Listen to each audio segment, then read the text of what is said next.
করুণাময় এবং দয়ালু। আজকে এক জায়গায় মিটিং এ আসছি, মিটিং এ আইসা আমি 6 জনের একটা পরিবার আমার সাথে, আমি এমপি হিসাবেও কি বিপদে পড়ছি দেখেন।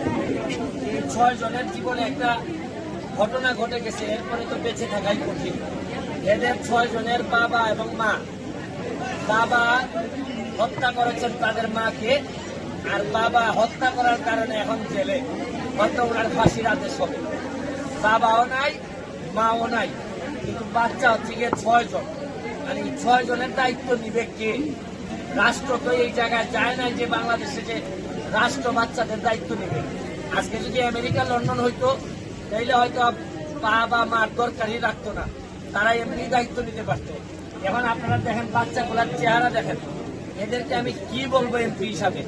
অলরেডি ধরেন 10,000 5,000 বিভিন্ন ভাবে কিছু কিছু মানুষ সহযোগিতা শুরু করছেন। কারণ এই সহযোগিতা দিয়ে তাদেরকে কিভাবে, এদের কত ছোট বাচ্চা, এই সবচেয়ে ছোট বাচ্চা কি এটা, ওর বয়স কত বাবা?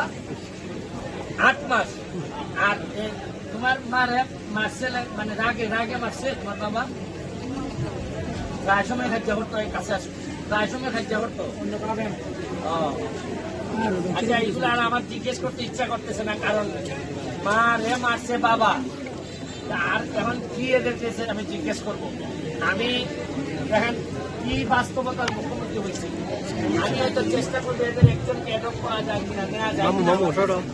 আপনাদের এই ভিডিওর মধ্যে যদি কেউ থাকেন যে এই বাচ্চাগুলার সহযোগিতা করতে চান, সোনারঘাট উপজেলার আপনাদের 6 নম্বর সদর ইউনিয়নের রামশ্রী নামক একটা জায়গা, রামশ্রীতে এখানে ইউনিয়ন পরিষদের চেয়ারম্যান আছেন রুমান ভাই।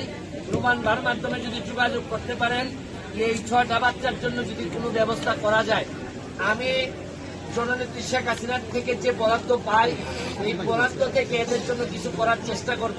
তাও আমার কাছে মনে হয় এদের পড়াশোনা এবং বিভিন্ন কিছুর জন্য এটা যথেষ্ট না। যদি আপনারা সহযোগিতা করতে চান, আপনারা সহযোগিতা করতে পারবেন, কারণ কারো না কারো সহযোগিতা নিয়ে তাদের বেঁচে থাকতে হবে। কারণ এই সময়ে এসে এখন ভাই কি ভাইয়ের দায়িত্ব নিবে, বোনের দায়িত্ব নিবে, আপনি এই অবস্থাগুলো দেখেন। এই অবস্থায় এখন কোথায় গিয়ে দাঁড়াবে এদের জীবন? আমরা চলেন সবাই মিলে একজন আরেকজনের পাশে দাঁড়াই, আজকে এদেরকে কোনোভাবে এই বিভৎস বাস্তবতা থেকে বের করে নিয়ে আসি। আমি এই কথা বলে আপনাদের কাছ থেকে বিদায় নিব।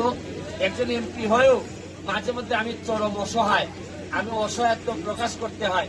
অনেকে বলতে পারেন আপনি এমপি ব্যারিস্টার, আপনি তো পারেন করতে, কিন্তু 6.5 লাখ থেকে 7 লাখ মানুষ আমার ঘাড়ের উপর প্রতিদিন নিঃশ্বাস ফেলে। এই নিঃশ্বাস ফেলাটাকে আমার জন্য বড় কঠিন কাজ মনে হইতেছে। তারপরও আপনাদের সহযোগিতা থাকলে হয়তো আমি পার হয়ে যেতে পারবো। আমি চাচ্ছি এই পরিবারটা বেঁচে থাকুক। আমাদের হাবিব আশপাশে 3 বছর পর্যন্ত প্রত্যেক মাসে 3,000 টাকা করে। আলহামদুলিল্লাহ, আলহামদুলিল্লাহ। হাবিবি একজন ছেলে আছে, সেও বলছে কিছু সহযোগিতা করবে, 3 বছর পর্যন্ত এদেরকে সহযোগিতা করবে। আপনারাও যদি চান, ওই স্থানীয় চেয়ারম্যান সাহেবের নাম্বার আমি দিয়ে যাবো। আচ্ছা ঠিক আছে, যা উঠতেছে আমি স্থানীয় চেয়ারম্যান সাহেবের নাম্বার দিয়ে যাব, একসাথে করে জমা দেবো টাকা। এই নাম্বারে যোগাযোগ করে আপনারা যদি সহযোগিতা দেশে প্রবাসে থেকে